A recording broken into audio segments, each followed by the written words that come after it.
when the big crypto boom happened, which took Bitcoin to its all-time high of almost $70,000, the half-planet Rahu was transiting in the sign of Taurus. Now, Mars is transiting in the sign of Taurus, and Mars is determined to fix everything unsustainable that Rahu's transit in Taurus had generated within our industry.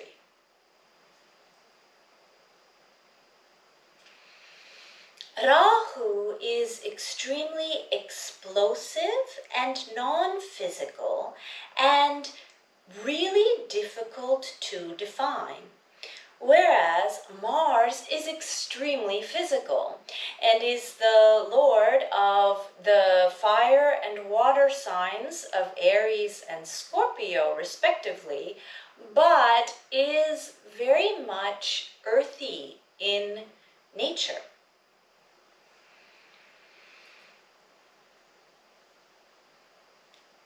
Mars in Taurus is going to make the cryptocurrency industry accountable and definable.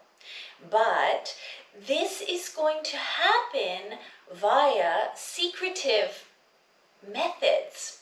And that's because Mars is looking at the sign of Sagittarius with their eighth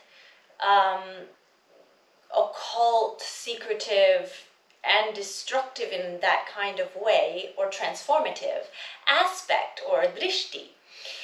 And Sagittarius is the sign of far-reaching policy, such as long-term governmental policies.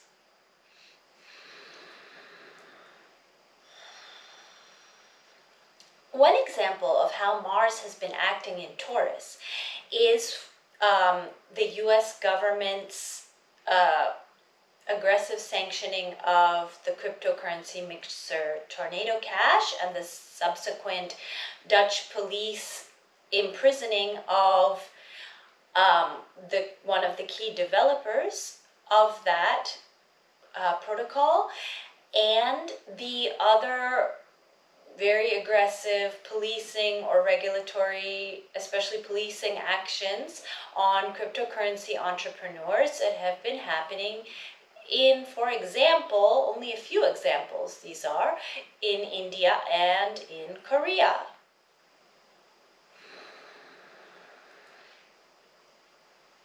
Basically, governments are taking specific policing actions that they see will allow them to surreptitiously alter legal precedents in a way that will allow them to hamper the industry in the future. However, as the cryptocurrency industry or players in that industry, we can also embody the planet Mars during this time, and that is how this industry is going to survive. And it's actually already happening because we're really smart, which is good. So one brilliant example of how in the crypto industry we've already understood this is Coinbase's recent development in their app, which allows people from all different countries to see where their politicians stand on cryptocurrency policy and donate accordingly. That's brilliant, and that is embodying the planet Mars right now, which is exactly what we need.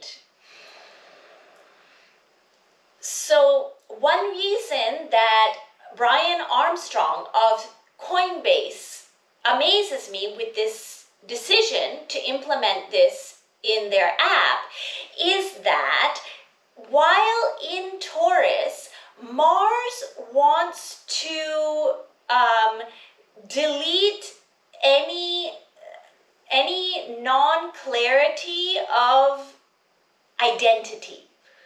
So Mars wants everyone's identity to be very clear.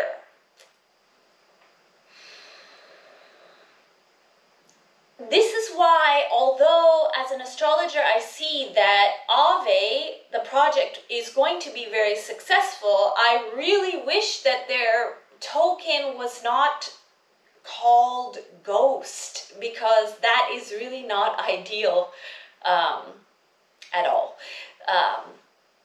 Yeah, I wish they could rename their token.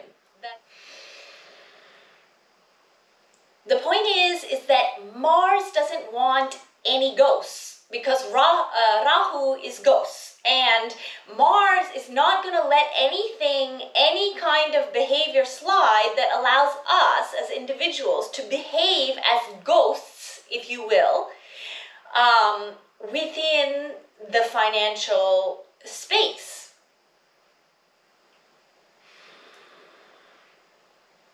So, unfortunately, since Mars is going to be transiting in Taurus for literally half a year, highly or somewhat quite rather unusual, basically secrecy is not really going to be able to survive within our industry, in fact, as it has been.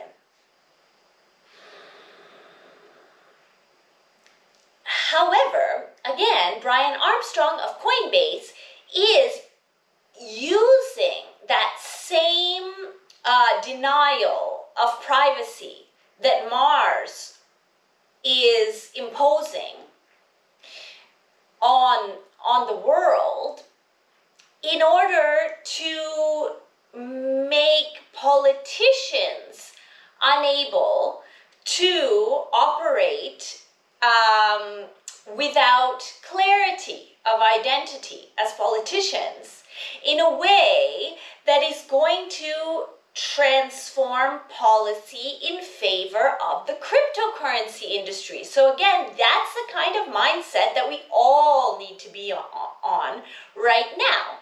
Naturally, some people have huge amounts of power within the space, but anybody within the space needs to have that kind of mindset right now.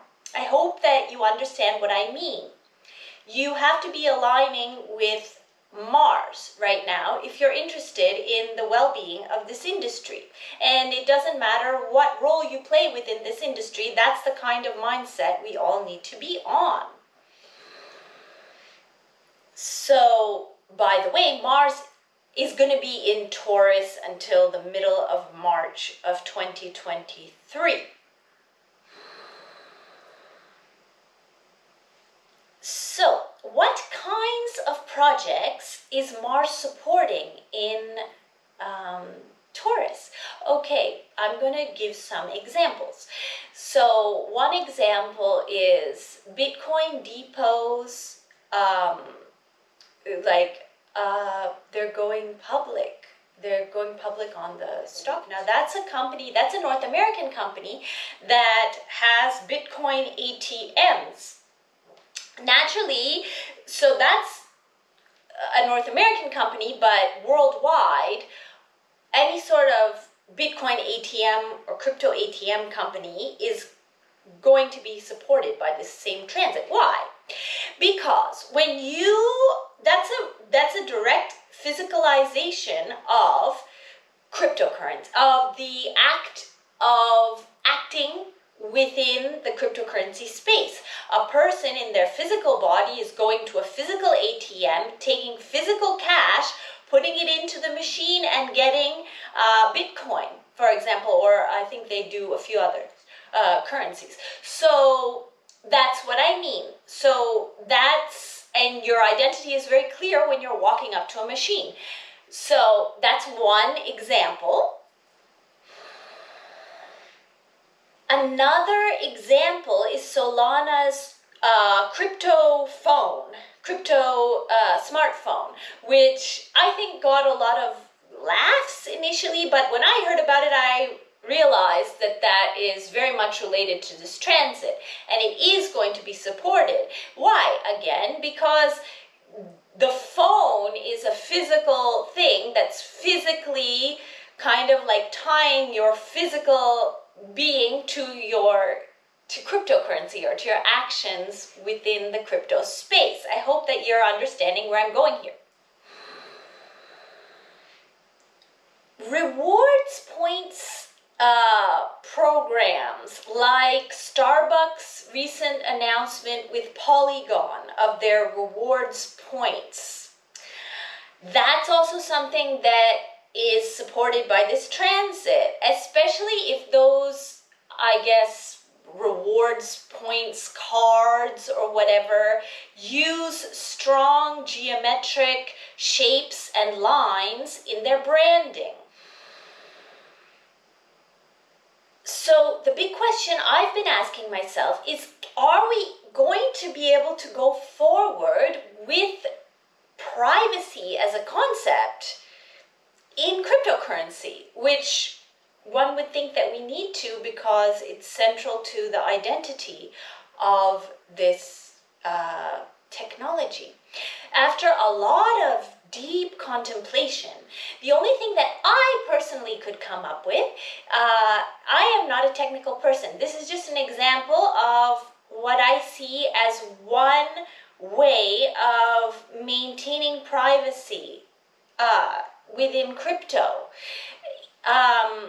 So that is, for example, a cryptographic solution to something like eyeball scans or fingerprint scans that only allow applications to access one part of your eyeball or fingerprint, so that no app or, for example, government could possibly identify you,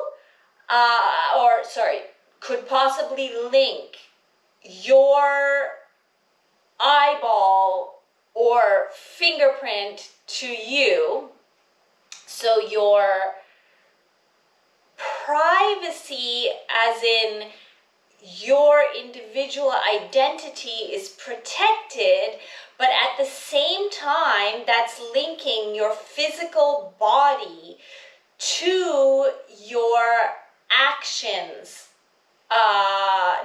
Not linking. That's like means that all of your actions within the space are retrievable via your eyeball or your fingerprint. So it's linking your physical body with your actions, and that's something that Mars wants. So it's like appeasing Mars while still allowing us to go forward with privacy. So this is just an example. I'm just trying to explain how this has to work, because again, Mars is not going to not be Mars, and Mars is deciding things.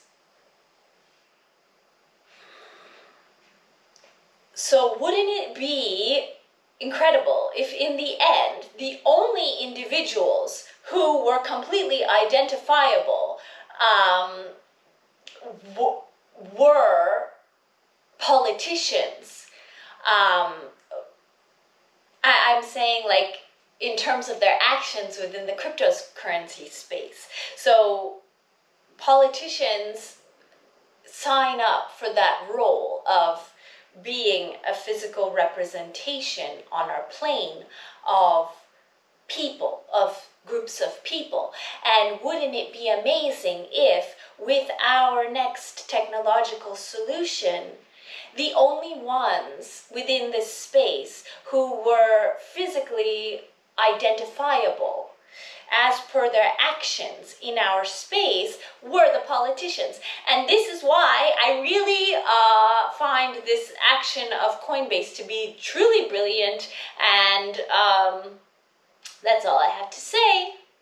I hope that this is interesting to you, and I really hope that it is.